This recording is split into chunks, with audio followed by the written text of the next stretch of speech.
In round eight, we had this thrilling game between Gukesh and Vidit, in which the king got checkmated out on the streets. It was a clinical game by one of the two Indians.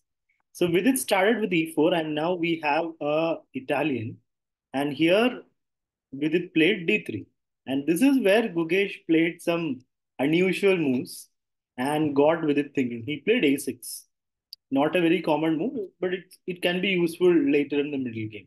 In an Italian, you can take some liberties. Now, Vidit took a lot of time to think. He took 20 minutes here and castled. And now Gugesh threw another unusual move, h6. This is a real a psychological move by Gugesh. With two moves on the two flanks, he made Vidit waste a lot of time in the beginning itself. And Vidit has been known to go into time trouble in the previous games. So this was a nice home prep by Gukesh. Here Vidit took 8 minutes and played a4. The idea of this move especially is to throw in some interesting plans. Like the g5 is something that Vidit will have to think about. He can never play h3 because then g5 comes with tempos. And other than g5, it's also stopping the pin of bishop g5. So now Gugesh forms a normal looking position with bishop c5, bishop e3, d6, knight d2, castles, c3. It's now more of a regular Italian. And now rook e8 and b4. The bishop takes, pawn takes, and bishop e6. In this position, Vidit made a strategic mistake. In hindsight, it's a mistake, but at the time, it's basically looking like a move that gains more space. But problem is now after b5, knight b8, knight will reroute to a better square, and the a file becoming open will be a slight issue. So keeping the pawn structure like this was the better option for Vidit, like takes, and then something like queen c2 or queen b3, and the game would have continued with the ideas of d4 and an open file for the rooks. But Vidit chose b5, playing on the queen side.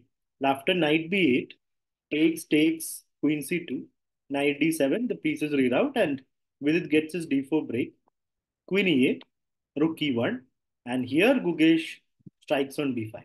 So did the rook have to move out of this file? There was some pressure on the e file. The e4 pawn was real weak. So that is why e5 and e3, I mean e4 and e3. So once this happens, or if a move like d5 happens, there will be a real problem. If the pawn takes, then there'll be pressure on the e5. So Vidit had to pay some attention to the sender, but in doing so, he lost the a file. Now takes, and black rook jumps in. Pawn c4 defending it, and now queen jumps to the queen side. Here, Gugesh brings all his pieces to the open a file, and now h3, rook e8, king h2, and now b6, rook f2. White is just waiting to, he's preparing for the blow on the queen side. So rook is already on the second rank. The queen has to move. Rook a3, queen again runs back. Queen a4, preparing for the third piece to jump into the a file. Knight h4. So now white has to show some play on the king side because he's going to get killed on the queen side if he doesn't do it. It'll be a slow death here unless white does something quick here with his queen, rook, and knights. But the queen is a bit far away. It'll take time to get it in. So it's still a long way away, this attack on the king side. But with it starts with knight h4, rook a8, knight f5, king f8. A very nice move, getting out of any sort of pins on this g file, and also stopping knight e7. Knight e7, knight c6 would be a future option. But yeah, rook f1, rook a1. The queen moves, queen b4, so that when rook takes, the rook can take back and keep control of the file. Takes, c5, and here it's already gone. So by now, Vidit is down to 12 minutes, and his attack on the king side isn't anywhere. The queen is stuck here. If queen was somewhere here, maybe there are better options. But this setup is very solid. There is no sacrifice possible. Nothing is working out here because the knights are defending the king side really well, and this king is tucked away safely on f8.